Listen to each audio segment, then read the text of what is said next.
विष्णुर्ऋषिः अनुष्टुप् छन्दः श्रीमहालक्ष्मीर्देवता श्रीजगदम्बा प्रीतये जपे विनियोगः। ॐ नमश्चण्डिकायै। मार्कण्डेय उवाच ॐ जयत्वं देवि चामुण्डे जय भूतापहारिणी जय सर्वगते देवी कालरात्रि नमोऽस्तु ते। जयन्ती मङ्गला काली भद्रकाली कपालिनी दुर्गा शिवा क्षमा धात्री स्वाहा स्वधा नमोऽस्तु ते। मधुकैटभविध्वंसी विधातृवरदे नमः। रूपं देहि जयं देहि यशो देहि द्विषो जहि। महिषासुरनिर्नाशी भक्तानां सुखदे नमः। रूपं देहि जयं देहि यशो देहि द्विषो जहि। धूम्रनेत्रवधे देवी धर्मकामार्थदायिनी रूपं देहि जयं देहि यशो देहि द्विषो जहि। रक्तबीजवधे देवी चण्डमुण्डविनाशिनी रूपं देहि जयं देहि यशो देहि द्विषो जहि। निशुम्भशुम्भनिर्नाशी त्रैलोक्यशुभदे नमः। रूपं देहि जयं देहि यशो देहि द्विषो जहि। वन्दिताङ्घ्रियुगे देवी सर्वसौभाग्यदायिनी रूपं देहि जयं देहि यशो देहि द्विषो जहि। अचिन्त्यरूपचरिते सर्वशत्रुविनाशिनी रूपं देहि जयं देहि यशो देहि द्विषो जहि। न तेभ्यः सर्वदा भक्त्या चापर्णे दुरितापहे रूपं देहि जयं देहि यशो देहि द्विषो जहि। स्तुवद्भ्यो भक्तिपूर्वं त्वां चण्डिके व्याधिनाशिनी रूपं देहि जयं देहि यशो देहि द्विषो जहि। चण्डिके सततं युद्धे जयन्ती पापनाशिनी रूपं देहि जयं देहि यशो देहि द्विषो जहि। देहि सौभाग्यमारोग्यं देहि देवि परं सुखं रूपं देहि जयं देहि यशो देहि द्विषो जहि। विधेहि देवि कल्याणं विधेहि विपुलां श्रियं रूपं देहि जयं देहि यशो देहि द्विषो जहि। विधेहि द्विषतान्नाशं विधेहि बलमुच्चकैः रूपं देहि जयं देहि यशो देहि द्विषो जहि। सुरासुरशिरोरत्ननिकृष्टचरणेऽम्बिके रूपं देहि जयं देहि यशो देहि द्विषो जहि। विद्यावन्तं यशस्वन्तं लक्ष्मीवन्तं च मां कुरु रूपं देहि जयं देहि यशो देहि द्विषो जहि। देवि प्रचण्डदोर्दण्डदैत्यदर्पनिषूदिनी रूपं देहि जयं देहि यशो देहि द्विषो जहि। प्रचण्डदैत्यदर्पघ्ने चण्डिके प्रणताय मे रूपं देहि जयं देहि यशो देहि द्विषो जहि। चतुर्भुजे चतुर्वक्त्र संस्तुते परमेश्वरी रूपं देहि जयं देहि यशो देहि द्विषो जहि। कृष्णेन संस्तुते देवी शश्वद्भक्त्या सदाम्बिके रूपं देहि जयं देहि यशो देहि द्विषो जहि। हिमाचलसुतानाथ संस्तुते परमेश्वरी रूपं देहि जयं देहि यशो देहि द्विषो जहि। इन्द्राणीपति सद्भावपूजिते परमेश्वरी रूपं देहि जयं देहि यशो देहि द्विषो जहि देवि भक्तजनोद्दामदत्तानन्दोदयेऽम्बिके रूपं देहि जयं देहि यशो देहि द्विषो जहि भार्यां मनोरमां देहि मनोवृत्तानुसारिणी रूपं देहि जयं देहि यशो देहि द्विषो जहि तारिणी दुर्गसंसारसागरस्याचलोद्भवे रूपं देहि जयं देहि यशो देहि द्विषो जहि इदं स्तोत्रं पठित्वा तु महास्तोत्रं पठेन्नरः सप्तशतीं समाराध्य वरमाप्नोति दुर्लभम् इति श्रीमार्कण्डेयपुराणे अर्गलास्तोत्रम्।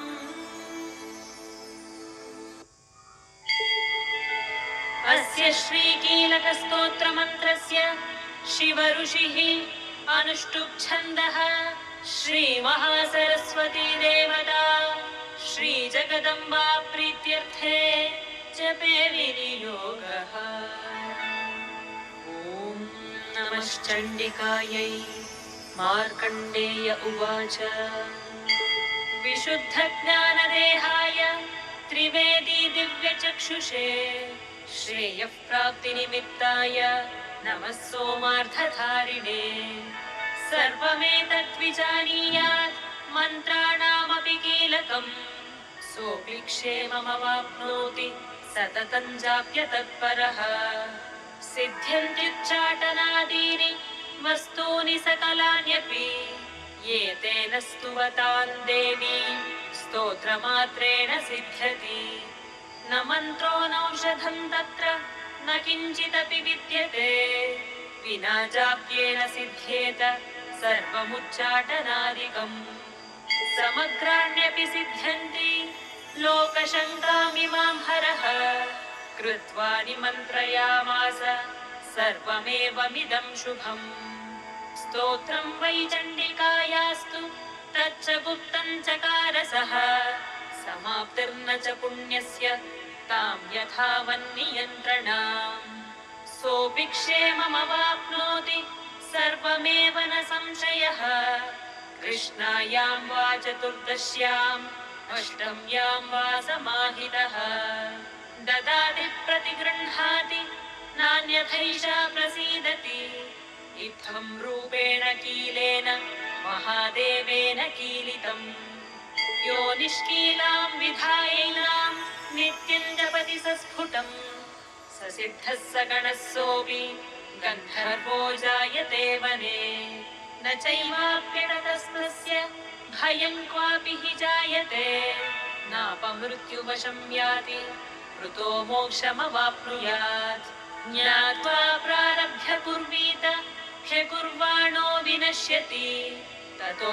ज्ञात्वैव सम्पन्नम् इदं प्रारभ्यते बुधैः सौभाग्यादि च यत्किञ्चित् दृश्यते ललनाजने तत्सर्वं तत्प्रसादेन तेन जाप्यमिदं शुभम् शनैस्तु जप्यमानेऽस्मिन् स्तोत्रे सम्पत्तिरुच्चकैः भवत्येव समग्रापि ततः प्रारभ्यमेव तत् ऐश्वर्यं यत्प्रसादेन सौभाग्यारोग्यसम्पदः शत्रुहानिः परो मोक्षः स्तूयते सा न किञ्चनैः चण्डिकां हृदयेनापि यस्मरेत् सततं नरः कृत्यं काममवाप्नोति हृदि देवी सदा वसेत् अग्रतोमुं महादेव कृतं कीलकवारणम् निष्कीलं च तथा कृत्वा पठितव्यं समाहितैः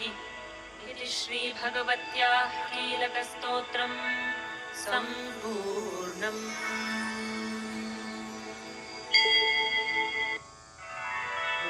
ॐ श्रीगणेशाय नमः। अस्य श्रीचण्डीकवचस्य ब्रह्मा ऋषिः अनुष्टुप् छन्दः श्रीचामुण्डा देवता अङ्गन्यासोक्तमातरो बीजम् दिग्बन्धदेवतास्तत्त्वम् श्रीजगदम्बा प्रीत्यर्थे जपे विनियोगः। ॐ नमश्चण्डिकायै। मार्कण्डेय उवाच यद्गुह्यं परमं लोके सर्वरक्षाकरं नृणां यन्न कस्यचिदाख्यातं तन्मे ब्रूहि पितामह। ब्रह्मोवाच अस्ति गुह्यतमं विप्र सर्वभूतोपकारकं देव्यास्तु कवचं पुण्यं तच्छृणुष्व महामुने। प्रथमं शैलपुत्रीति द्वितीयं ब्रह्मचारिणी तृतीयं चन्द्रघण्टेति कूष्माण्डेति चतुर्थकम् पञ्चमं स्कन्दमातेति षष्ठं कात्यायनीति च सप्तमं कालरात्रिश्च महागौरीति चाष्टमम् नवमं सिद्धिदात्री च नवदुर्गाः प्रकीर्तिताः उक्तान्येतानि नामानि ब्रह्मणैव महात्मना। अग्निना दह्यमानस्तु शत्रुमध्ये गतोरणे विषमे दुर्गमे चैव भयार्ताः शरणं गताः। न तेषां जायते किञ्चित् अशुभं रणसङ्कटे नापदं तस्य पश्यामि शोकदुःखभयं नहि। यैस्तु भक्त्या स्मृता नूनं तेषां सिद्धिः प्रजायते प्रेतसंस्था तु चामुण्डा वाराही महिषासना। ऐन्द्रीगजसमारूढा वैष्णवी गरुडासना माहेश्वरी वृषारूढा कौमारी शिखिवाहना। ब्राह्मी हंससमारूढा सर्वाभरणभूषिता नानाभरणशोभाढ्या नानारत्नोपशोभिताः। दृश्यन्ते रथमारूढाः देव्यः क्रोधसमाकुलाः शङ्खं चक्रं गदां शक्तिं हलं च मुसलायुधम् खेटकं तोमरं चैव परशुं पाशमेव च कुन्तायुधं त्रिशूलं च शार्ङ्गमायुधमुत्तमम्। दैत्यानां देहनाशाय भक्तानामभयाय च धारयन्त्यायुधानीत्थं देवानां च हिताय वै।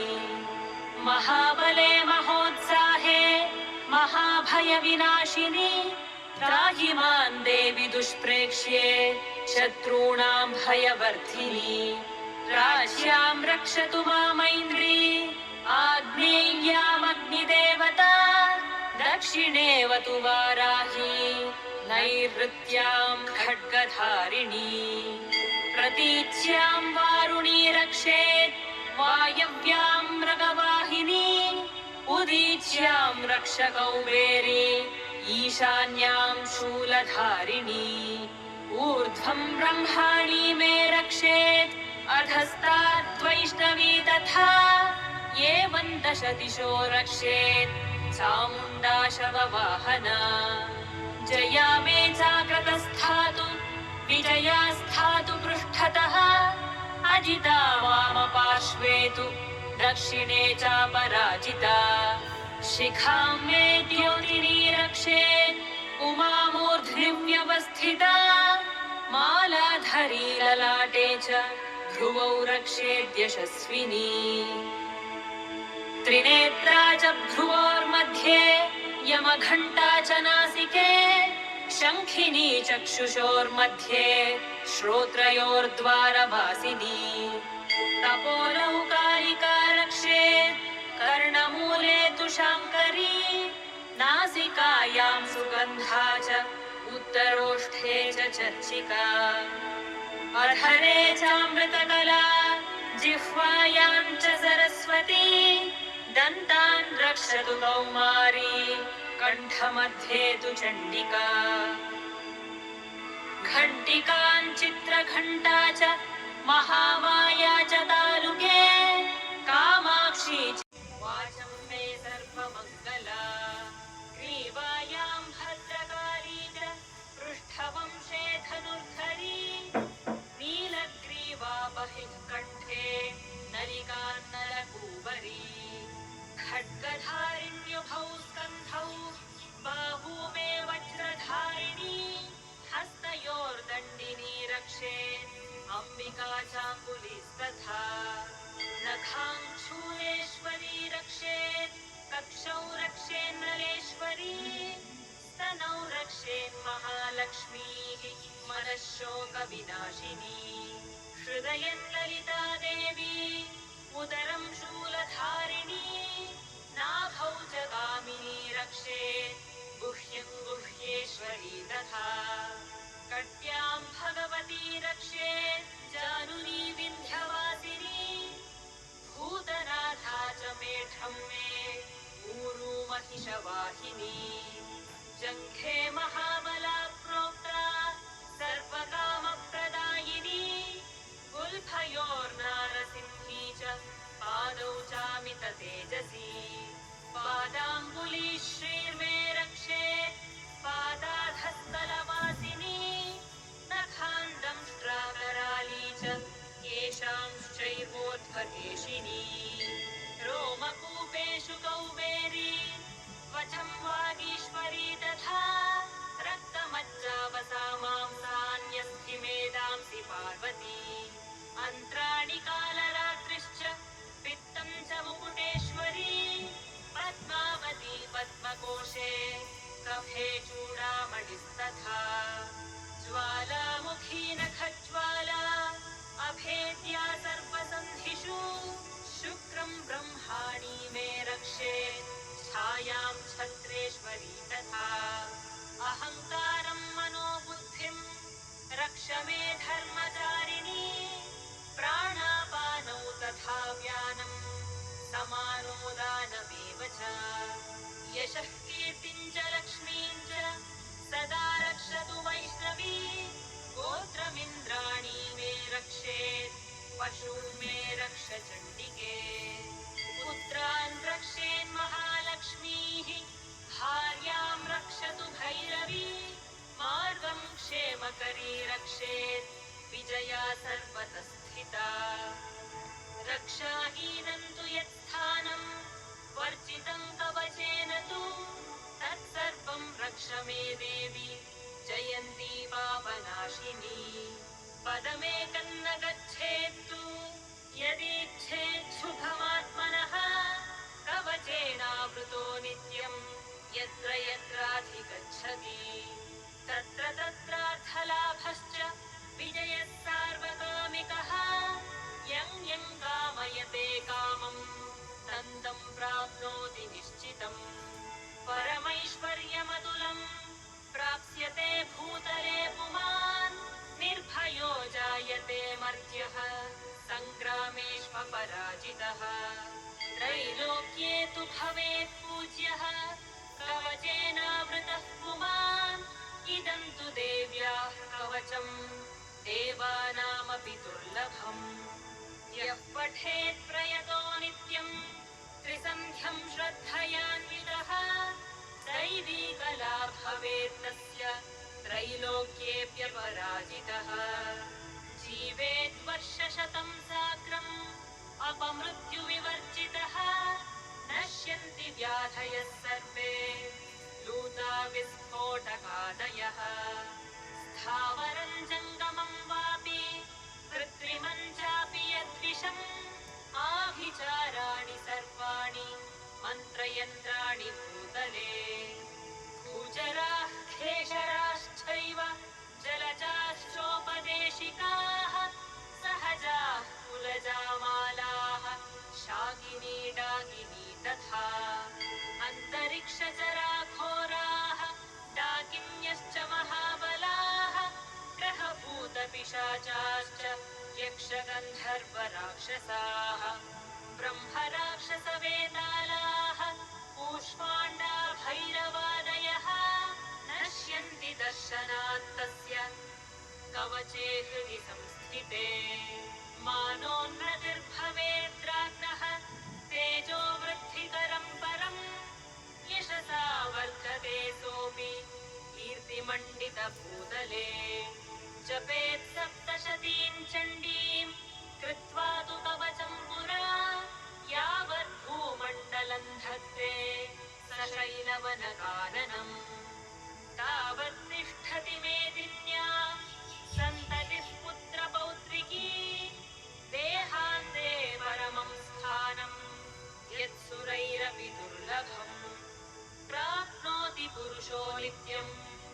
महामाया प्रसादतः। स्वस्ति श्रीवराहपुराणे हरिहरब्रह्मविरचितं श्रीदेव्याः कवचं सम्पूर्णम्। श्रीजगदम्बार्पणमस्तु।